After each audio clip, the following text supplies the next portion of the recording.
बिस्मिल्लाहिर्रहमानिर्रहीम। अस्सलाम वालेकुम बच्चों। क्लास 10th की मैथ की एक्सरसाइज 8.3 का नेक्स्ट क्वेश्चन हमारे पास क्वेश्चन नंबर 15 है।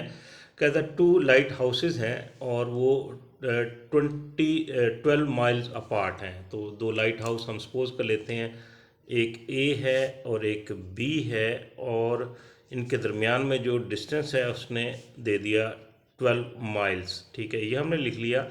कहता है कि a ship is 15 miles from one light house and 20 miles from other. अब उसकी लोकेशन हमें वैसे तो नहीं समझ आती, आगे क्वेश्चन में जाके समझ आती है।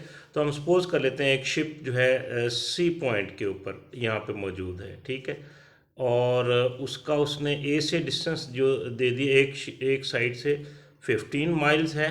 ठीक है, और दूसरे जो लाइट हाउस है उसका जो डिस्टेंस वहाँ से वो 20 माइल्स उसने दे दिया। ठीक है, तो find the nearest degree measurement of the angle between the lines of sight of the ship to each light house.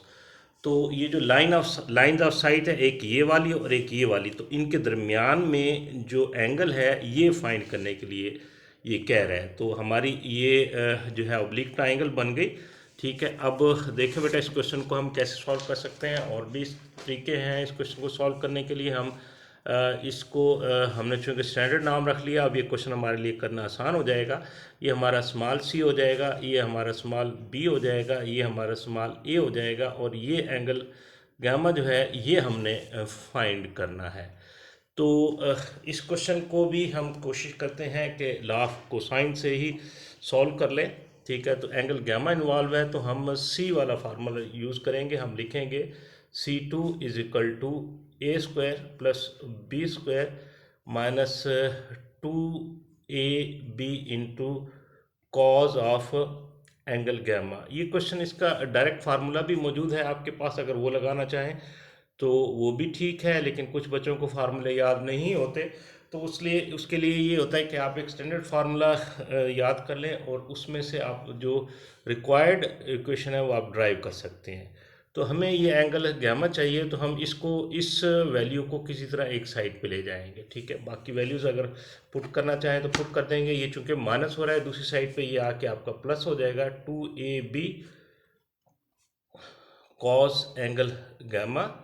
ठीक है, इनकी साथ साथ वैल्यूज़ भी पुट करते जाते हैं। ए जो है आपका 20 है तो ये 20 का स्क्वायर, और बी आपका 15 है, 15 का स्क्वायर, और सी इधर आके माइनस हो जाएगा सी स्क्वायर।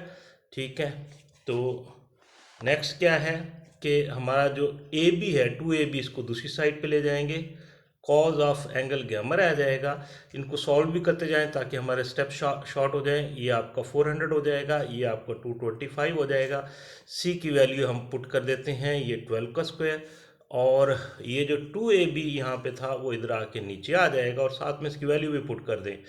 ए आपका 20 है और बी आपका 15 हो गया। ठीक है, अब हमें एंगल गामा चाहिए तो कॉस को भी हम इधर लेके आएंगे। तो angle gamma is equal to cos, इधर आके आपका पता है इन्वर्स हो जाता है। ठीक है, अब ये आपका हो जाएगा 625। ठीक है, और 12 का स्क्वायर आपको पता है 144 होता है। ठीक है, और डिवाइडेड बाय इनको मल्टीप्लाई करेंगे तो ये आपका बेटा 600 बन जाता है।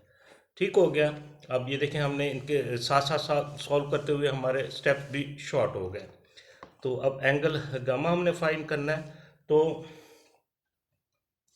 कॉज इनवर्स इक्वल टू ये हमारा तकरीबन 0.801 आ जाता है। तो 0.801 का जो कॉज इनवर्स हम लेते हैं तो ये तकरीबन 36.8 डिग्री आ जाता है, जो अप्रॉक्सीमेटली अगर आप यही कर लें। ठीक है, तो नियरेस्ट डिग्री वो कह रहा है तो हम इसको राउंड ऑफ कर लेते हैं, हमारा 37 डिग्री ये आंसर आ जाएगा। तो ये था बेटा क्वेश्चन नंबर 15।